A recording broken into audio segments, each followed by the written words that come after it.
नमस्कार दोस्तों, स्वागत है आपका आपके अपने चैनल जीवन ज्ञान पर, जहां हम सिर्फ कहानियां नहीं सुनते, बल्कि उन्हें महसूस करते हैं, जीते हैं और अपने जीवन से जोड़ते हैं। आज की कहानी सिर्फ एक स्त्री की नहीं, बल्कि हर उस आत्मा की है जिसे समाज ने पत्थर बना दिया, जिसे चुप्पी ओढ़नी पड़ी और फिर भी जिसने मुक्ति पाई। कहा जाता है अहिल्या स्वयं ब्रह्मा की सृष्टि थी, अद्वितीय सौंदर्य, निष्कलंक, निर्मल।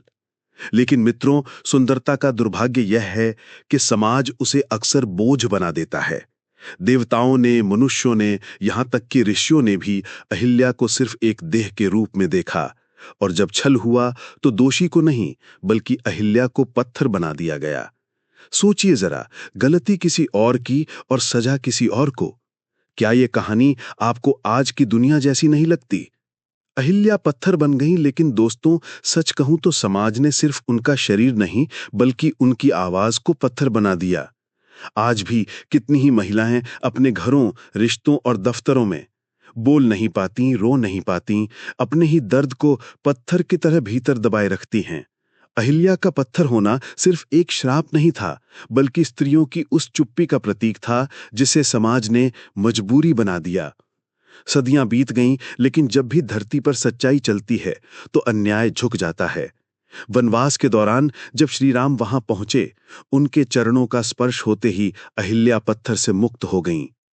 लेकिन मित्रों, ध्यान से समझिए, राम ने सिर्फ पत्थर को नहीं छुआ था, बल्कि एक स्त्री की आत्मा को छुआ था, उसकी पीड़ा को समझा था, उसकी मौन चीख को सुना था। और यही है असली उद्धार, जब कोई आपके भीतर के इंसान को देखे, न कि सिर्फ आपकी गलतियों या आपकी छवि को। दोस्तों, क्या यह कहानी सिर्फ पुरानी है? नहीं, ये आज भी हमारे बीच जिंदा है। आज भी कितनी अहिल्याएं चुप हैं, समाज के तानों, आरोपों और अन्यायों से दबकर घर में, दफ्तर में, रिश्तों में। कभी वो करियर छोड़ देती हैं, कभी अपनी ख्वाहिशें, कभी अपनी पहचान। लेकिन सवाल यह है कि क्या हम अब भी उन्हें पत्थर बनाएंगे, या उनके भीतर छिपी इंसानियत, ताकत और संवेदनशीलता को पहचानेंगे? राम की तरह क्या हम भी अपने आसपास की अहिल्याओं का उद्धार कर सकते हैं, सिर्फ सहारा देकर, सिर्फ सुनकर, सिर्फ ये मानकर कि तुम पत्थर नहीं हो, तुम जीवन हो? इस कथा का संदेश यही है कि भले ही हमें समाज पत्थर बना दे, लेकिन भीतर की आत्मा को कोई मार नहीं सकता। एक दिन कोई ना कोई राम जरूर आएगा, जो आपकी मौन चीख को सुनेगा, जो आपको आपकी असली पहचान लौटाएगा। लेकिन दोस्तों, कभी-कभी हमें भी खुद राम बनना पड़ता है, अपने भीतर की अहिल्या को मुक्त करना पड़ता है, अपने अतीत की जंजीरों से निकलकर अपने जीवन को नया आकार देना पड़ता है।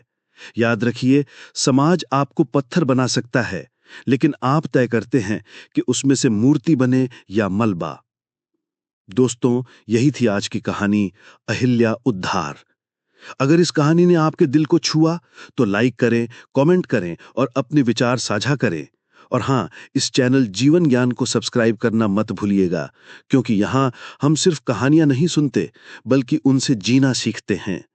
याद रखिए, चुप्पी सबसे बड़ा श्राप है और संवाद सबसे बड़ी मुक्ति।